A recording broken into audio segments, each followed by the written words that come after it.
London, England, south of France, and all points between, they know about your man. Konnichiwa, ladies, when I'm out in Japan. I'm a Tokyo giant like Ichiro, I am. Welcome to another edition of the Lifestyle Design Confessions podcast. We're here to help inspire you to go for it and live the lifestyle design of your dreams. Here's Rob. Welcome to another edition of the Lifestyle Design Confessions podcast. I'm Rob Murgatroyd with GetJetSetMoney.com. And today I have Jonny, I think I'm going to say his name right. He hasn't coached me on it, but I think it's Jonny Gibaud of thelifething.com.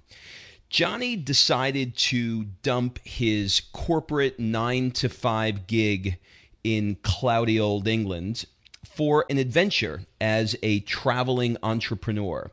And today we're going to find out what that's all about. So without further ado, Jonny, are you there?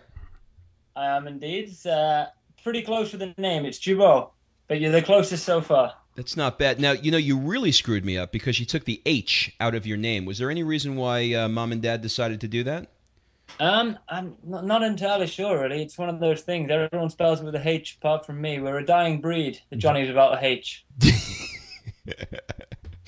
Okay, so Jonny, just by way of background, could you tell us how you found yourself, creating a blog called The Life Thing? In other words, what was the motivation behind coming up with this massive blog that you've now created?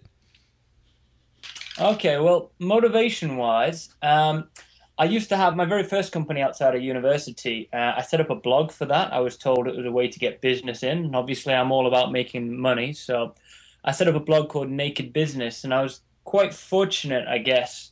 A couple of the posts I wrote on that got very popular, and I kind of got hooked on the whole meeting with people and having the blog posts and having it sent around the internet. I kind of got hooked on that. So I ended my company, and then thus the blog kind of fell apart. It had been a couple of years, and I don't know, I just decided, right, I better get started. What am I interested in? And I set up a blog based on that. Well, you talk a lot about in the blog about expanding your reality. What do you mean by expanding your reality? Okay, so expanding my reality.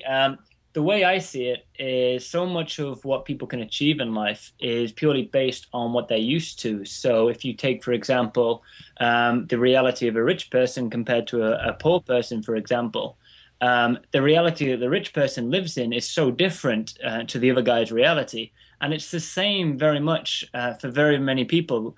It's really your reality that kind of defines your life very much. And so I'm very big on, first of all, getting to the heart of what people's reality is, and then trying to expand it, and then seeing their life kind of move into that new reality.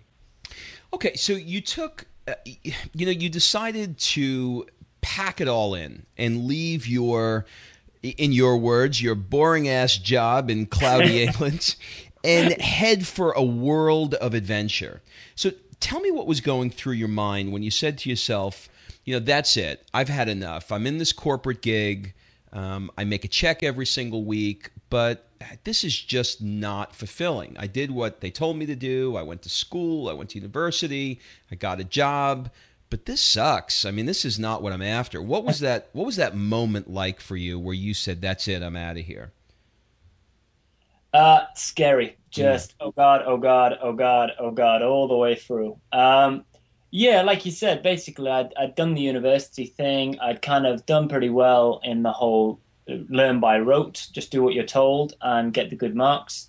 I got a decent job, and it was a good job. I was enjoying it, but there was something missing, that there was so much more out there that I wanted to explore, and there's so much more that I wanted to do, and there's better ways of doing it.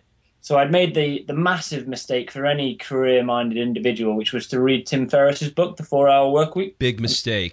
Big mistake. Big mistake. If you're focused on your career and you want to go up and up that ladder, do not read that book. It's a big mistake of mine. So I read that book. Suddenly I thought, this is ridiculous. I'm a drone. And yeah, then I made the decision, right, I'm going to do something about it while I'm still young and can still walk properly. Okay, so you made the decision. You're like, that's it. I'm leaving England. This sucks. I'm starting. You were living in England, and then you started this adventure, right? Did I get that right? Yeah, yeah. Okay. Where was your first stop?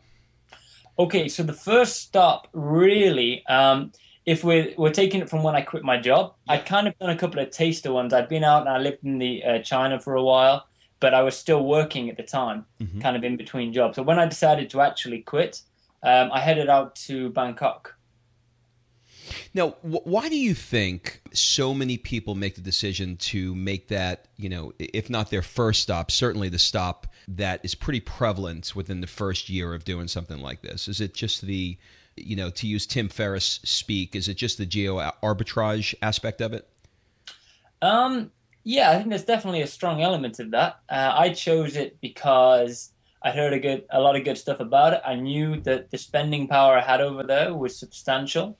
The weather's good. The people are incredible. The food's great. I mean, it really is one of those stops that you have to make when you're traveling, I think. And a lot of people do start with it just because it's the one that everyone talks about. I know when I talk to people, I always recommend they should head out to Bangkok for at least a couple of months.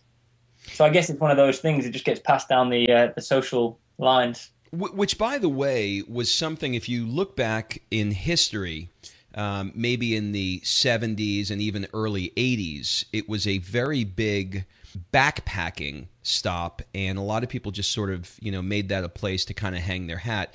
But now we get to have the power of the internet, which will allow you to make money while you're there and enjoy it. So you get the benefit of both, which we're going to talk about in a little bit. Okay, don't go anywhere. Hang on just one sec, and we'll be right back.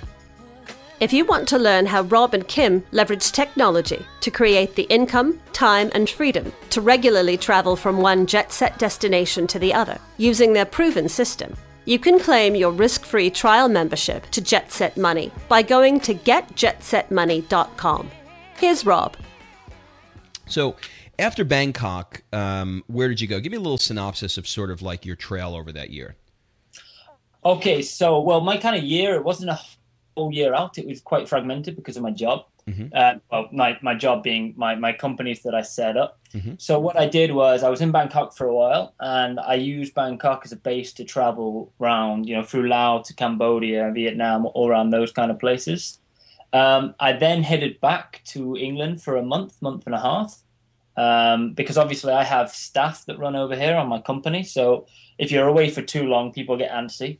So I was back to make sure things hadn't fallen apart, bombs hadn't gone off, and my office wasn't up in smoke. And once I'd kind of put out all the fires, I headed back out to the States, and I was in Kansas City for a while, which was incredible. And then I made another quick trip back over the water, put out some more fires, made sure everyone was happy, and then I headed out to India, and I traveled around the south of India for a fair few months. From Kansas City to India. I mean, that's just, unbelievable. Yeah, it's definitely a shock. The difference. Obviously, I was in Kansas during the snow, so